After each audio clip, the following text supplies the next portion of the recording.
Capítulo 5. Ao sabermos pelas estatísticas que o desemprego atinge 2 milhões de pessoas, não devemos imaginar que isso significa que 2 milhões de pessoas estão desempregadas, enquanto o resto da população está bem de vida. Admito que até há pouco tempo eu mesmo pensava assim. Se há 2 milhões de desempregados registrados, e se acrescentarmos indigentes e outros que por algum motivo não estão registrados, então poderíamos calcular que o número de subnutridos na Inglaterra, pois todos os que recebem assistência social ou algo do gênero estão subnutridos, chegaria no máximo a 5 milhões. É um número subestimado, pois as únicas pessoas que aparecem nas estatísticas são as que de fato estão recebendo seguro-desemprego, ou seja, em geral o chefe da família. Os dependentes do desempregado não aparecem na lista, a menos que também recebam um auxílio separado. Um funcionário do Ministério do Trabalho me disse que para saber o número real de pessoas que estão vivendo do seguro-desemprego e não recebendo seguro-desemprego, é preciso multiplicar os números oficiais por 3 e pouco. Só isso já eleva o número de desempregados para cerca de 6 milhões. Há também um número elevado de pessoas que estão trabalhando, mas do ponto de vista financeiro é como se estivessem desempregadas, pois o que ganham está longe de ser um salário decente com que se possa realmente viver. Se contarmos todos os seus dependentes e acrescentarmos, como antes, os aposentados por idade, os indigentes e outros de qualificações certa, teremos uma população subnutrida de mais de 10 milhões.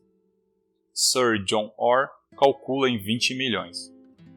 Vamos conferir os números de Wigan, cidade típica do Distrito Industrial e Mineiros. O número de trabalhadores segurados é cerca de 36 mil, 26 mil homens e 10 mil mulheres. Destes, os desempregados no início de 1936 somavam cerca de 10 mil, mas isso era no inverno, quando as minas trabalham em tempo integral. No verão, provavelmente chegariam a 12 mil.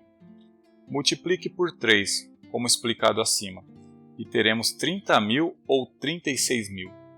A população total de Wigan é de pouco menos de 87 mil habitantes. Assim, a qualquer momento, mais de uma pessoa a cada 3 de toda a população, não só os trabalhadores registrados, está recebendo assistência social ou vivendo dela. Esses 10 mil ou 12 mil desempregados contém um núcleo constante de 4 a 5 mil mineiros, que estão desempregados continuamente há 7 anos. E Wigan não se encontra em uma situação especialmente ruim em relação às cidades industriais de modo geral. Mesmo em Sheffield, que progrediu bastante no ano passado devido às guerras e aos rumores de uma próxima guerra, a proporção de desempregados é mais ou menos a mesma, 1 a cada 3 trabalhadores registrados. Quando um trabalhador perde o emprego, recebe a sua caderneta com os selos que comprovam seus pagamentos de seguro-desemprego. Enquanto durarem os selos, ele pode retirar o benefício pleno, com as seguintes quantias por semana. Homem solteiro, 17 shillings. Esposa, 9 shillings. Cada filho menor de 14 anos, 3 shillings.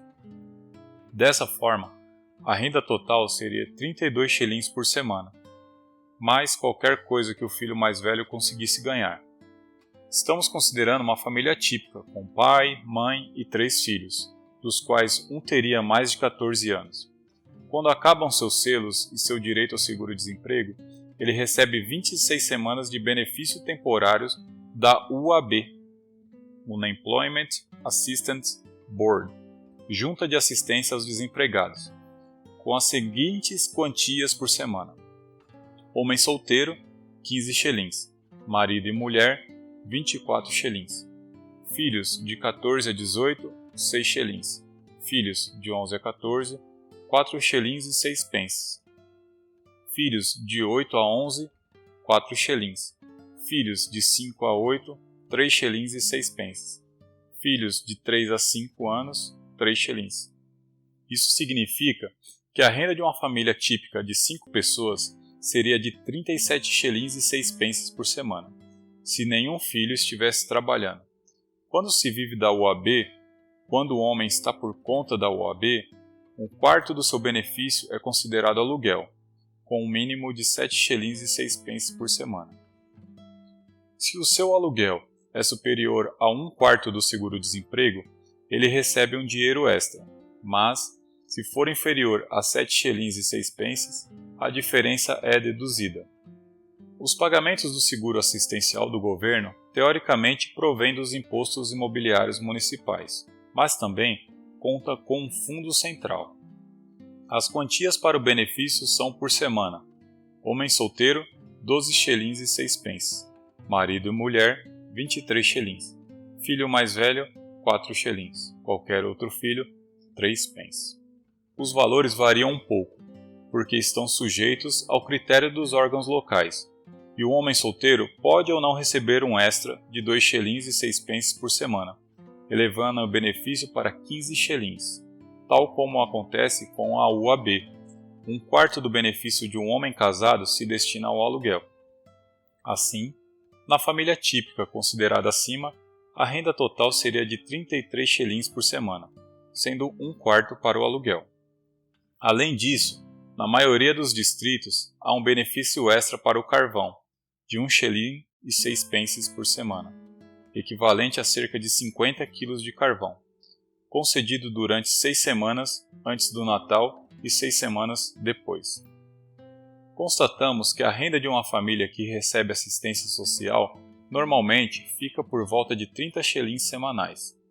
Podemos descontar pelo menos 1/4 dessa quantia para o aluguel, ou seja, a pessoa média, seja adulto ou criança, tem que ser alimentada, vestida, aquecida e cuidada com 6 ou 7 shillings por semana. Grupos enormes de pessoas, provavelmente 1/3 de toda a população das áreas industriais, vivem sob essas condições. O teste de e-mails é aplicado com todo rigor, e você será rejeitado para o benefício se houver o mais leve indício de que você está recebendo dinheiro de alguma outra fonte.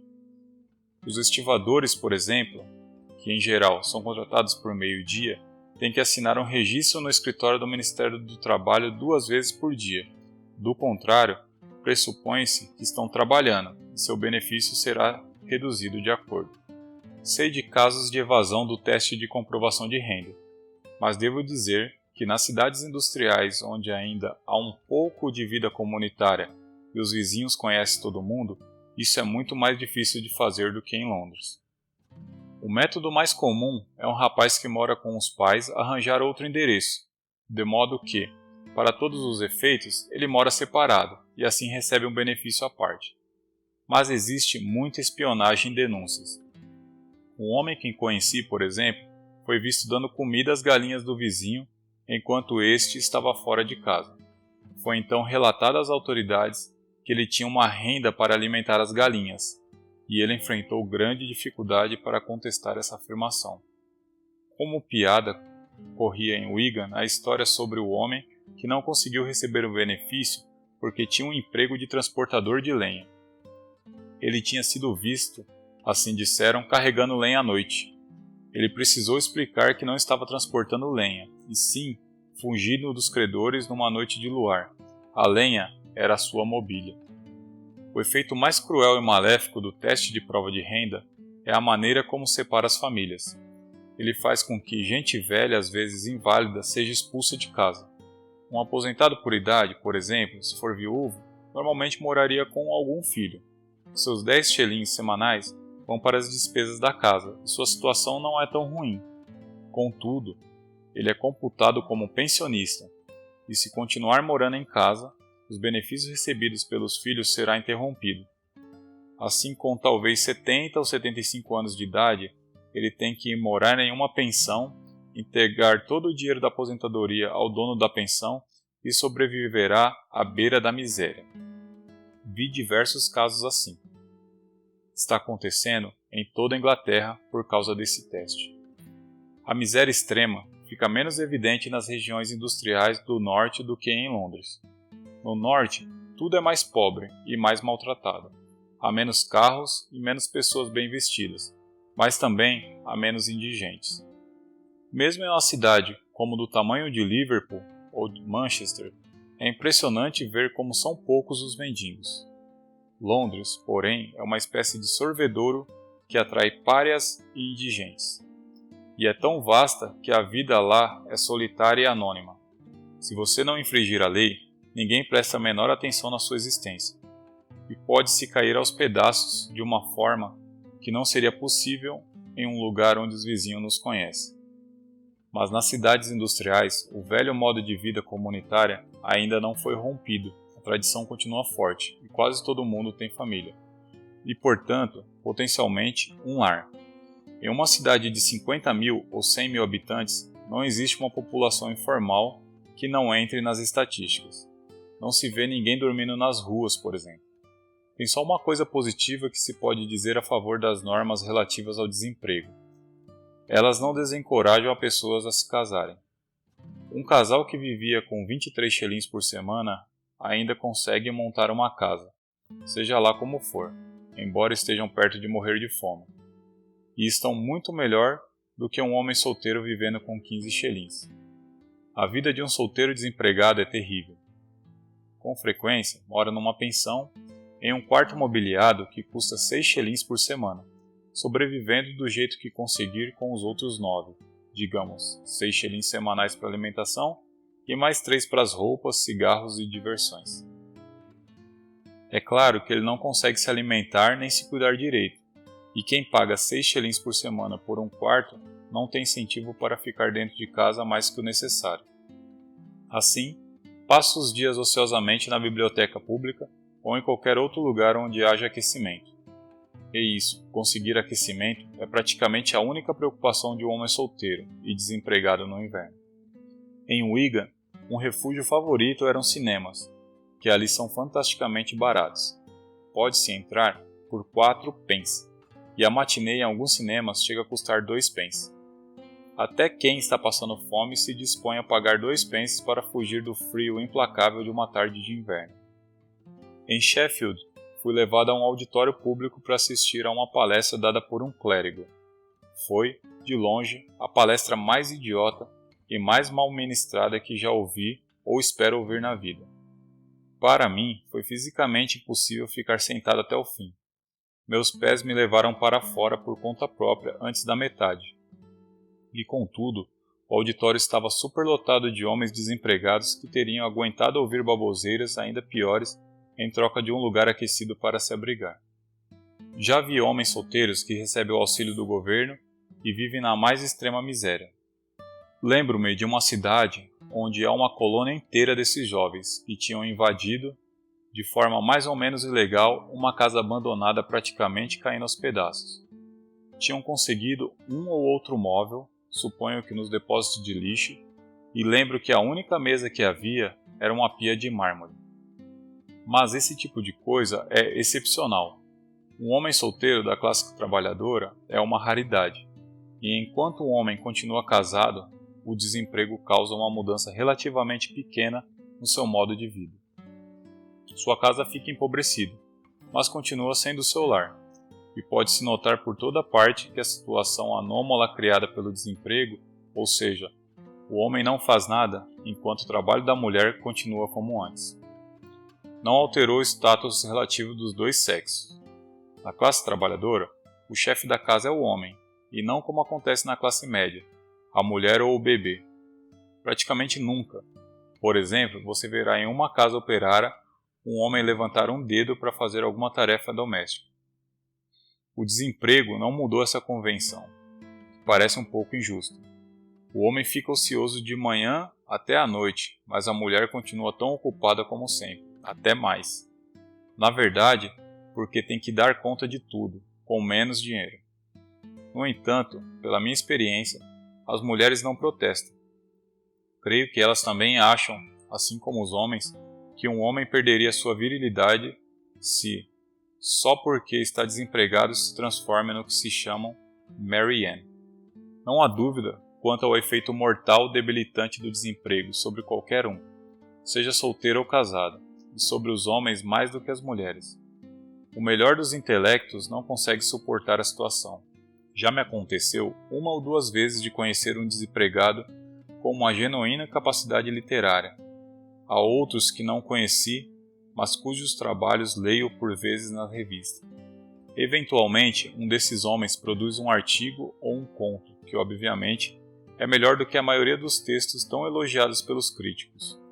Por que, então, aproveita tão pouco seus talentos? Eles têm todo o tempo de lazer do mundo. Por que não se sentam e escrevem livros? É porque, para escrever um livro, é preciso ter não só conforto e solidão. E a solidão nunca é fácil de conseguir em uma casa de classe trabalhadora, mas é preciso ter também paz de espírito. Você não consegue se fixar em nada, não consegue invocar o espírito da esperança, no qual qualquer coisa tem que ser criada como uma nuvem de desemprego, tediosa e maligna pairando sobre a sua cabeça.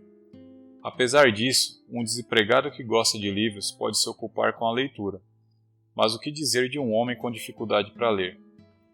Um mineiro, por exemplo, trabalha nas minas desde a infância e só foi treinado para ser mineiro e nada mais. Como diabos ele vai preencher seus dias vazios? É absurdo dizer que deveria procurar trabalho.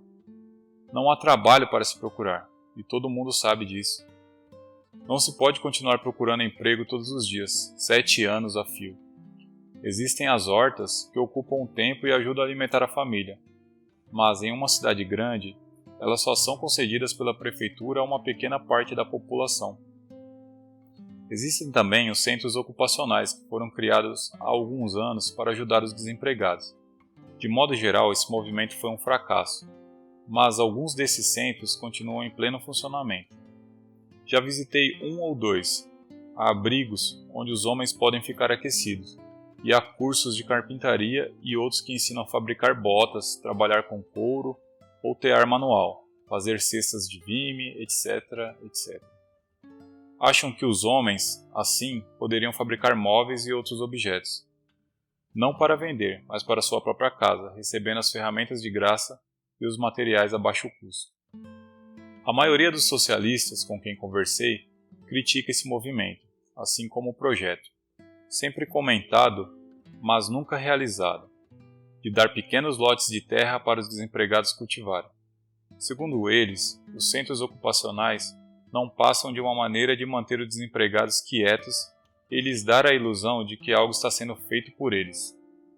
Sem dúvida, esse é, de fato, o motivo subjacente. Faça com que um homem se mantenha ocupado consertando sapatos e ele provavelmente não vai ler os jornais comunistas como o Daily Worker. Nesses lugares há também uma atmosfera desagradável do tipo YMCA, Associação Cristã, que a gente sente assim que entra ali. Os desempregados que os frequentam são em geral desses que cumprimentam tocando a pala do boné. Aquele tipo que diz a você, com uma voz toda untuosa, que é da temperança. Não bebe e vota nos conservadores. Contudo, mesmo aqui a gente se sente dividido, pois provavelmente é melhor que um homem desperdice o tempo fazendo alguma coisa, mesmo que seja uma bobagem como cestos de vime, do que passar anos a fio sem fazer absolutamente nada. O Movimento Nacional dos Trabalhadores Desempregados realiza o melhor trabalho para os desempregados. É uma organização que tem o objetivo de unir os desempregados, impedir que furem as greves e lhes dar conselho legal contra o teste do governo que mede a renda. Foi um movimento surgido a partir do nada, juntando os centavos e os esforços dos próprios desempregados. Já vi a entidade em ação, mais de uma vez, e admiro muito aqueles homens, esfarrapados e subnutridos como os outros, que mantêm a organização funcionando. E admiro mais ainda o tato e a paciência com que fazem o trabalho, pois não é fácil conseguir uma contribuição nem de um penny por semana do bolso dos que vivem de ajuda social. Como já mencionei, a classe operária inglesa não mostra muita capacidade de liderança, mas tem um maravilhoso talento para a organização. Todo o movimento sindical evidencia isso, assim como os excelentes clubes para operários. Na verdade, uma espécie de pub coletivo em versão luxo e com uma organização esplêndida que são tão comuns em Yorkshire. Em muitos lugares, o movimento mantém abrigos e organiza palestras com oradores comunistas. Mesmo nesses abrigos, os homens que ali vão não fazem nada além de sentar em volta do aquecedor e de vez em quando jogar dominó. Se esse movimento pudesse se combinar com algo como centros ocupacionais, ficaria mais próximo do que é necessário. É uma coisa terrível ver um homem hábil e capaz se deteriorando, ano após ano, em um ócio total e sem a menor esperança. Não deveria ser impossível lhe dar a chance de usar as mãos fabricando móveis ou outras coisas para sua própria casa, sem transformá-lo em um tipo desse que só bebe chocolate. Deveríamos enfrentar a realidade. O fato é que vários milhões de homens na Inglaterra, a menos que estoure outra guerra, jamais terão um emprego de verdade neste mundo. Uma coisa que provavelmente poderia ser feita, e que de certo deveria ser feita por princípio, sem dúvida nenhuma, é dar a cada desempregado um terreno e ferramentas grátis se ele as solicitasse. É uma desgraça que um homem obrigado a sobreviver com o dinheiro da ajuda social não tenha sequer a chance de plantar verdura para a família. Para entender o desemprego e seus efeitos, é preciso ir até as áreas industriais. No sul, o desemprego existe, mas é disperso e estranhamente discreto. Há muitas zonas rurais em que um homem sem trabalho é algo quase desconhecido, e não se vê em parte alguma o espetáculo de quarteirões inteiros da cidade vivendo do auxílio social e do seguro-desemprego. Só quando se mora em ruas onde ninguém tem emprego, onde conseguir um é tão provável quanto ser proprietário de um avião, e muito menos provável do que ganhar 50 libras na esportiva, é só aí que você começa a compreender as mudanças que estão ocorrendo na nossa civilização. Pois há uma mudança acontecendo, sem dúvida nenhuma. A atitude da classe operária, que já fundou e está submersa, é profundamente diferente do que era 7 ou 8 anos atrás. Foi em 1928 que percebi o problema do desemprego. Tinha acabado de chegar da Birmânia, onde o desemprego era apenas uma palavra. Eu tinha ido para a Birmânia ainda criança, e o período de alta econômica, logo após a Primeira Guerra Mundial, ainda não havia terminado. Fiquei espantado e estarrecido saber que muitos tinham vergonha de estar desempregado. Eu era muito ignorante, mas não a ponto de imaginar que, quando a perda de mercados externos tira o sustento de 2 milhões de homens, esses 2 milhões são culpados. De certo, eles não têm mais culpa do que quem entra no sorteio e tira um número sem valor algum. Mas na época, ninguém reconhecia que o desemprego era inevitável, pois isso significava reconhecer que o problema provavelmente iria continuar. Vagabundos preguiçosos que vivem da assistência social continuam alvo de crítica da classe média, que afirma que todos eles poderiam encontrar emprego se quisessem.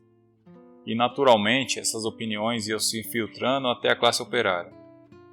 Lembro-me do choque de espanto que senti quando pela primeira vez me misturei aos pedintes e andarilhos, ao descobrir que uma boa parte, talvez um quarto, desses seres que eu tinha aprendido a ver como cínicos e parasitas, era na verdade de ex-mineiros e operários das fábricas têxteis. Homens decentes, fitando seu destino com a surpresa de um animal preso numa armadilha. Não conseguiam compreender o que estava acontecendo com eles. Tinham sido criados e educados para trabalhar, e veja só, parecia que nunca mais iriam ter a chance de arranjar um trabalho. Nessas circunstâncias era inevitável que fossem perseguidos. No início, por um sentimento de degradação pessoal. Era essa atitude para com o desemprego naquele tempo. Era um desastre que acontecia com você, como indivíduo, e do qual você tinha a culpa. No momento em que existem 250 mil mineiros desempregados, faz parte da ordem natural das coisas que Alf Smith, um mineiro que mora em uma das vielas traseiras de Newcastle, esteja desempregado. Alf é apenas um desses 250 mil, uma unidade estatística. Mas nenhum ser humano acha fácil ver a si mesmo como uma unidade estatística. Enquanto Bert Jones, do outro lado da rua, continuar trabalhando, Alf vai se sentir desonrado e fracassado. Daí vem aquela sensação horrível de impotência e desespero, que é quase o pior dos males do desemprego. Muito pior do que qualquer dificuldade, pior que a desmoralização do ócio forçado. Só não é pior que a degeneração física dos filhos de Alf, nascidos na dependência do seguro social. Quem assistiu à peça de Greenwood, Love on the Dole, Amor e Desemprego, deve se lembrar da cena terrível em que o pobre bondoso e obtuoso operário dá um soco na mesa e grita: "Oh meu Deus, me mande algum trabalho!" Não era nenhum exagero dramático, era um tirado da vida real. Esse grito deve ter sido lançado com essas mesmas palavras em dezenas de milhares, talvez centenas de milhares de lares da Inglaterra nos últimos 15 anos. Até mesmo a classe média está começando a perceber que existe realmente uma coisa chamada desemprego. Toda aquela conversa do tipo, meu querido, eu não acredito nessas bobagens de desemprego. Na semana passada queríamos alguém para tirar o mato do jardim e não conseguimos ninguém. Eles não querem trabalhar. É isso. Que ouvíamos 5 anos atrás em todas as mesas de chá das 5 está ficando sensivelmente mais raro. Acredito que o Daily Worker conseguiu realizar grandes coisas. Sua influência é muito maior do que a circulação indica. E a própria classe operária ganhou imensamente em informações econômicas. Mas, de qualquer modo, aprenderam bem sua lição. Não só porque o desemprego é generalizado, como também vem persistindo há tanto tempo. Quando as pessoas vivem anos a fio do seguro-desemprego, elas se acostumam.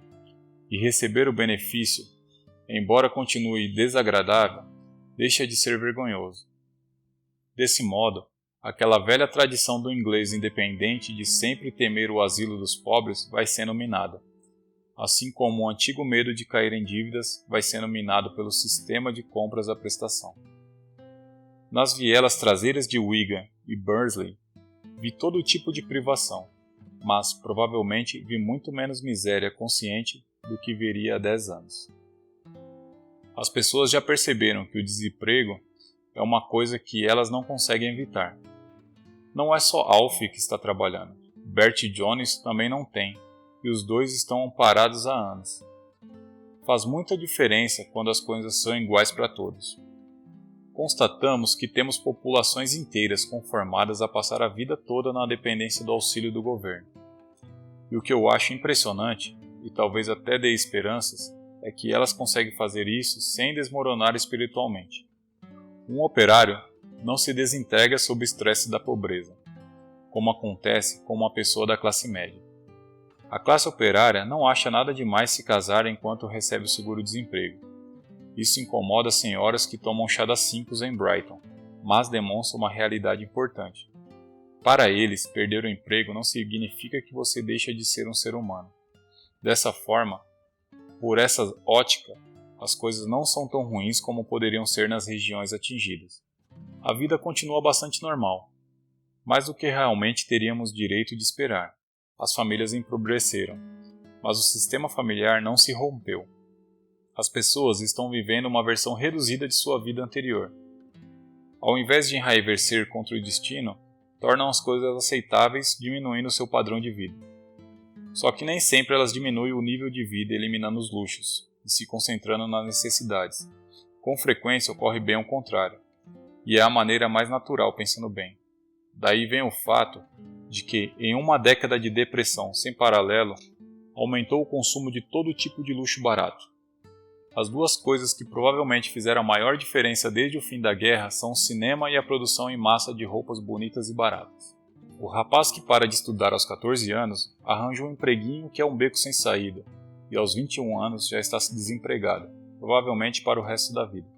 Mas por 2 libras e 10 shillings ele pode comprar a prazo um terno que por algum tempo, e visto a certa distância, parece cortado por um alfaiate de Savile Row. Uma garota pode parecer uma artista por bem menos. Você pode ter só 3 moedas no bolso, nenhuma perspectiva no mundo, e ao voltar para casa, ter apenas um cantinho em um quarto cheio de goteiras, mas com suas roupas novas você pode parar na esquina e sonhar que é Clark Gable ou Greta Garbo, o que compensa muita coisa.